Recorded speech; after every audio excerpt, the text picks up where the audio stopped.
ખનીજ માફિયાઓના નાકે દમ લાવી દેનાર સિંગમ અધિકારી એચ.ટી. મકવાણા વિશે વાત કરવી છે. બદલી થઈ ગઈ છે એમની મહીસાગરમાં, પણ જતા જતા ફરી એકવાર ચોટીલામાં સપાટું બોલાવતા ગયા. કોના પર ત્રાટક્યા છે અને શું ઝડપી પાડ્યું છે, એના વિશે વિગતે વાત કરીશું. નમસ્કાર, આપની સાથે હું સેજલ.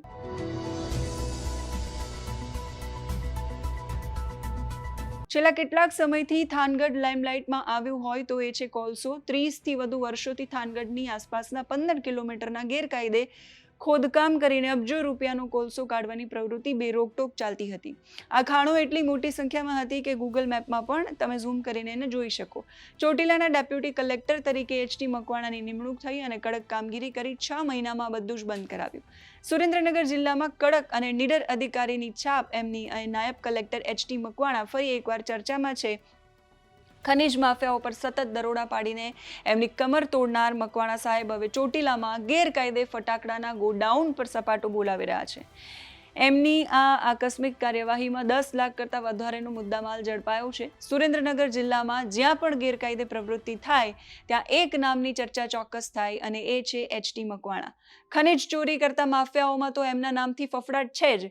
એચ.ટી. મકવાણાએ જતા ચોટીલા મામલતદાર સાથે મળીને શાસ્ત્રીનગર વિસ્તારમાં આકસ્મિક તપાસ હાથ ધરી. તપાસમાં સામે આવ્યું કે રહેણાંક વિસ્તારમાં જ દેવાંગ નવીનચંદ્ર શાહ નામના વ્યક્તિ દ્વારા ફટાકડાનું ગોડાઉન ધમધમી રહ્યું છે.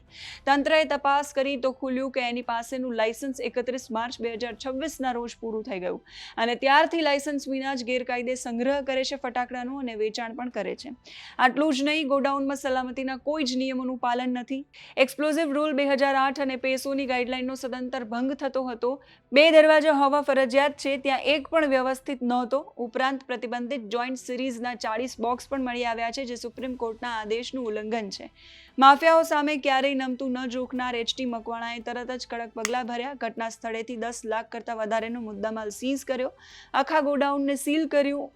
ડેપ્યુટી કલેક્ટર હરેશ મકવાણા દ્વારા એવું કહેવામાં આવ્યું કે સ્થાનિક લોકોની રજૂઆત મળ્યા પછી ચેકિંગની કામગીરી હાથ ધરવામાં આવી હતી અને ચેકિંગ દરમિયાન ત્યાં ચાલતા ફટાકડાના સ્ટોલ પર કોઈ પણ પ્રકારના લાયસન્સ અને અન્ય પુરાવા ન હોવાને કારણે અમે કાર્યવાહી કરી છે. સ્વતંત્રતા પર્વની ઉજવણી બાદ ગુજરાતમાં સરકારી અધિકારીઓની બદલીનો ગંજીપો ચીપાયો. રાજ્યમાં મોટા પાયે અધિકારીઓની બદલીના આદેશ છૂટ્યા. મહેસૂલ વિભાગ દ્વારા નોટિફિકેશન બહાર પડ્યું અને ગુજરાત વહીવટી સેવા જુનિયર સ્કેલ વર્ગ 1 સંવર્ગમાં ફરજ બજાવતા 144 જેટલા અધિકારીઓની બદલી કરાઈ. એમાં ચોટીલાના આ અધિકારીનું નામ પણ હતું. સુરેન્દ્રનગર જિલ્લાના ચોટીલા તાલુકાના પ્રાંત ઓફિસર એચ.ટી. મકવાણાની પણ બદલી થઈ છે. એમને મહીસાગર જિલ્લામાં ડેપ્યુટી કલેક્ટરનો ચાર્જ સોંપાયો છે.